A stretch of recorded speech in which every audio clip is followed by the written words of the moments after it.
आज के मुआशरे से मैं नौजवानों से कहूँगा, मेरे सुनने वाले जितने नौजवान हैं, अगर नबी से मोहब्बत करते हो, इस मिलाद में एक अज़म कर लो, एक अहद कर लो। हम में से जिसका निकाह होगा, हम जिससे निकाह कर रहे हैं, हम ससुर के लिए बला बन के नहीं उतरेंगे। हाँ, आज बहुत सारे दामाद बला बन चुके हैं, बला हैं, वो वबा हैं, इसलिए कि बेटी एक बार दिया है और ये बीमारी जिंदगी भर की लगा लिया है। हाँ, कई लोग हैं ऐसे।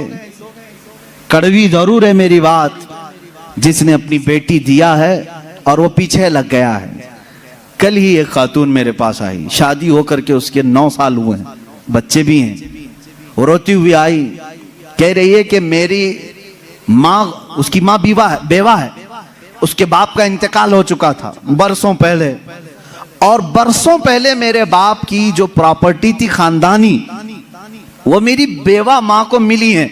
वो कुछ लाख रुपए आ गए हैं, और जैसे ही मेरे घर में मालूम हुआ है, शोहर ने मुझे बाहर निकाल के घर भेजा है, जा तेरी अम्मा को जो प्रॉपर्टी में मिला है उसमें से 2 लाख मांग के लेके आ। मुआज़ल्लाह, भिखारियों से क्यों शादी करते हो? इस तरह के लोग जो अपनी औरत पर अपना महल सजाना चाहते हैं, उनकी हैसियत बहुत जलील है, बहुत जलील। मैं आपको बताऊं, तुम बर्बाद होना चाहते हो, जिसकी ख्वाहिश है वो मुझसे पूछ ले, मैं बता दूंगा। तौबा अस्तगफिरुल्लाह, कोई नहीं चाहेगा। हर कोई बरकत का रास्ता हमसे पूछता है, लेकिन ये रास्ता भी मैं बता देता हूं, जो अपना बिजनेस और अपनी बरकत सब बर्बाद करना चाहता है, उसके लिए बाज़ बुजुर्गों ने फरमाया, वह अपनी बीवी से जबरदस्ती उसका माल लेकर के बिजनेस में लगाया हो, वहीं से शुरुआत हो जाएगी नहुसत की। उसके दिल को तोड़कर जो माल ले जाकर के लगाओगे, तो फिर वहां से, हाँ, बखुशी देना और बात है, पसंदीदगी के साथ देना और बात है। बहुत सारे लोग शादियों के बाद अपनी बीवियों पर दबाव डाल करके उनका सारा जेवर उठाकर ले जाकर रख देते हैं और उस पर तिजारत करने की कोशिश करते हैं। कहां की बरकत? किसी का दिल रो रहा है और तुम अपनी दुकान सजाने जा रहे हो। तुम्हें तो शादी इसलिए करने का हुक्म हुआ था, एक कमजोर मखलूक तेरे निकाह में आ रही है, तू कमा और उसे खिला। यहां उल्टा हो गया, उसी से तू कमाना चाह रहा है। ये उल्टा नहीं हो गया?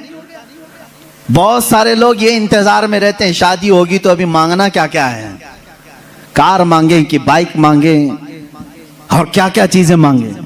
उन भिखारियों से मैं कहता हूं, कटोरा लो और गली गली घूमो, हर जगह जाओ, 1 साल में बहुत कुछ मिल जाएगा।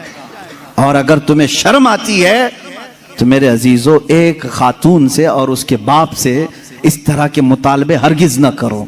हाँ, मांगने के तरीके भी अलग अलग हैं। पहले खुलकर मांगते थे, बोलते थे ये चाहिए, लिस्ट आती थी, सारी लिस्ट आती है खातून के घर में, ससुराल। लेकिन अभी कुछ नहीं, हमारी कुछ भी ख्वाहिश नहीं है, एक अच्छी शादी करके भेजो, अच्छी शादी करो।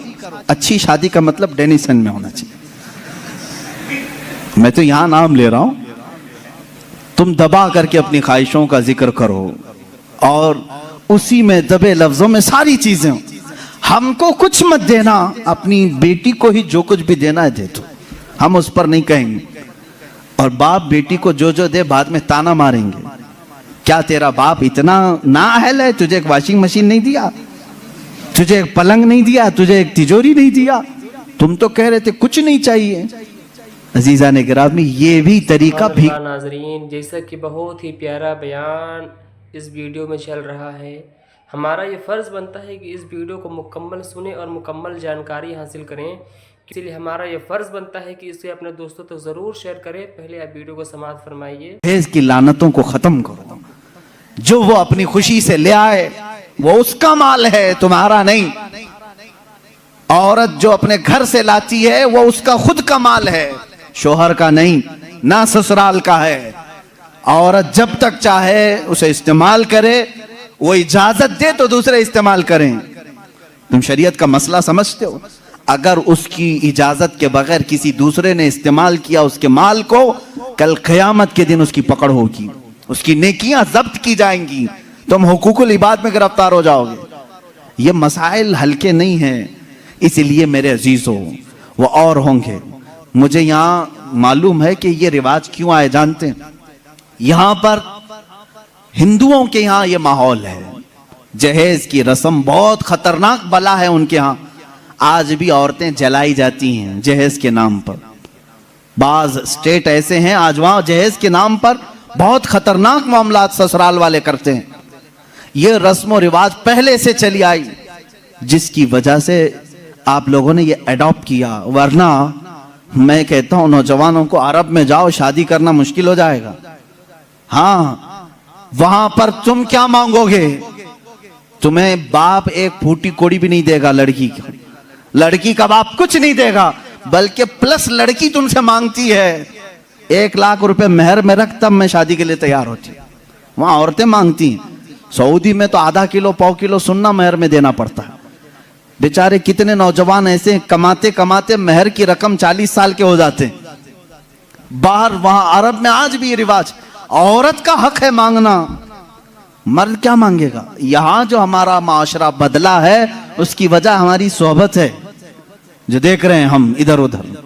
ये सोहबत का असर है जो तुम्हारे यहां जहेज की लानत आ गई। इसे निकालो अपने हाथ से।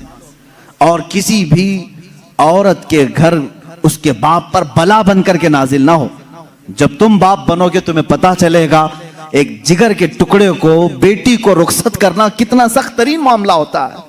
मेरे अजीजों, जिन बच्चियों को हम अपने गोदों में पाले होते हैं, उन्हें बड़ी किए होते हैं, उन्हें पढ़ाए होते हैं, खिलाए होते हैं, हर ईद बकरीद पर उन्हें पहनाए होते हैं, इन नन्ही सी कलियों को जब बाप रुखसत करता है तो उसका कलेजा टूट जाता है। फिर तुम जानते नहीं, उसके घर से पूरी की पूरी जात लेकर के आ रहे हो, फिर उस पर प्लस तुम्हें और माल भी चाहिए, पैसे भी चाहिए। क्या ये रिवाज हमारे यहाँ नहीं है? रस्म करो तो लड़की के घर में, शादी करो तो लड़की के घर में। पूरे इस कार्यक्रम में सिर्फ वलीमा एक ही है जो मर्द के घर में होता है, बाकी क्या है? सब औरत के घर में करना है। बच्चा हो जाए चिल्ला उसके घर में। हाँ, जितने भी रस्म है, अरे शादी की तारीख फिक्स करनी है, तुम अपने घर में भी तो करा सकते थे। नहीं, लड़की के घर में ही करेंगे जाके। जब जब जाएं पूरे खानदान को लेकर उतर जाएं, राशन खत्म हो जाए।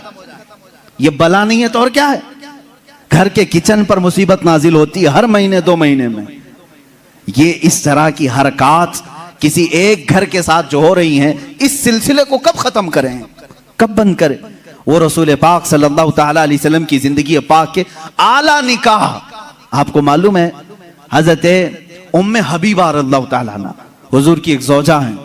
हुजूर पाक सल्लल्लाहु ताला अलैहि वसल्लम पर ईमान लाई थी। अबू सुफियान की बेटी हैं, हजरत अमीर मुआविया की सगी बहन है। उम्मे हबीबा जिसके निकाह में थी वो उबैदुल्लाह बिन जहश, वो भी इस्लाम लाए। दोनों इस्लाम लाए और हबशा हिजरत करके गए थे। जो पहली हिजरत हुई मुसलमानों की वो हबशा। वहां जाने के बाद उनके साथ एक दर्दनाक मामला ये पेश आया कि इनका शोहर उबैदुल्लाह बिन जहश इस्लाम छोड़ करके ईसाई बन गया और शराब पीते पीते मर गया। उसी हालत में मुर्तद होकर मरा। हजरत उम्मे हबीबा के दिल में बड़ी चोट थी, बड़ा जख्म था। हुजूर पाक सल्लल्लाहु अलैहि वसल्लम को जब ये इत्तिला दी गई, उम्मे हबीबा एक तो अपना वतन छोड़कर हिजरत करके गई, दूसरा गम उसके शोहर ने दीन बदल लिया, तीसरा ये कि वो मर भी गया शराब की हालत में। अब वो तन्हा है, परदेश में, उनका अपना वतन नहीं है।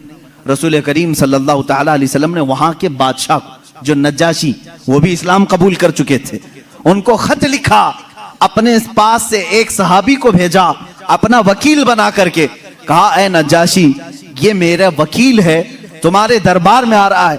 उम्मे हबीबा बेवा हो चुकी, मेरे वकील की मौजूदगी में उम्मे हबीबा का निकाह मेरे साथ कर दो।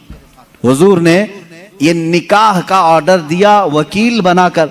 वकील दरबारे नजाशी में आया। नजाशी बादशाह ने उम्मे हबीबा को जब ये खबर सुनाई, वो खुशी से रोने लग गई थी, खुशियों से रोने लगी। वो कह रही थी कि मेरा एक शोहर छोड़ा, मैं समझ रही थी जिंदगी उचाट हो गई, लेकिन कायनात के आका मौला ने अपने निकाह में मुझे कबूल किया। और नजाशी के बादशाह, नजाशी जो बादशाह थे हबशा के, उनके दरबार में निकाह हुआ। खुतबा खुद नजाशी ने पढ़ा और हुजूर सल्लल्लाहु अलैहि वसल्लम के साथ निकाह हुआ। हुजूर उस वक्त रसूल करीम सल्लल्लाहु अलैहि वसल्लम मक्का में थे, हुजूर पाक मक्का में थे। निकाह उम्मे हबीबा का हबशा में हो रहा है।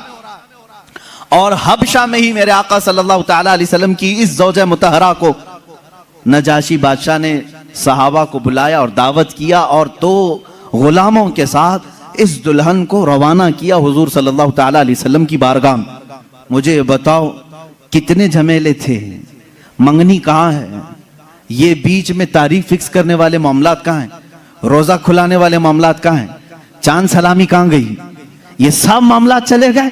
हुजूर मक्का में हैं, उम्मे हबीबा हबशा में है, निकाह नजाशी कर रहे हैं और दुल्हन सिर्फ 2 लोगों के साथ रुखसत होकर दरबारे रसूल में आ रही। मुझे बताओ कायनात का सबसे आला दूल्हा वो है और सबसे आला दुल्हन वो है। उनकी जिंदगी क्या हमारे लिए नमूने अमल नहीं है, हमारे लिए आइडियल नहीं है? अजीजा ने गिरामी वक़ार, हुजूर पाक सल्लल्लाहु ताला अलैहि वसल्लम की आइली जिंदगी सिर्फ किस्से बयान करने के लिए नहीं, अपनी जिंदगी में अमल करने के लिए, हुजूर की सीरत अपनाने के लिए है, सिर्फ सुनाने के लिए नहीं। ये बात समझ लो। आप मिलाद की मजलिसों में मेरे आका का जिक्र सुनने आते हैं तो ये कहानियों की तरह मत सुनो, अमल करने की नीयत से सुनो। और अगर किसी ने ये नीयत नहीं किया तो उसे सीरत सुनने का कोई फायदा नहीं और ना कोई सवाब है।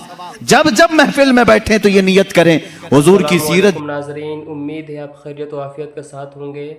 मैं आपका मेज़बान मोहम्मद साजिद रज़ा। अगर आप इस चैनल पे नए आए हैं तो इस चैनल को ज़रूर सब्सक्राइब करें।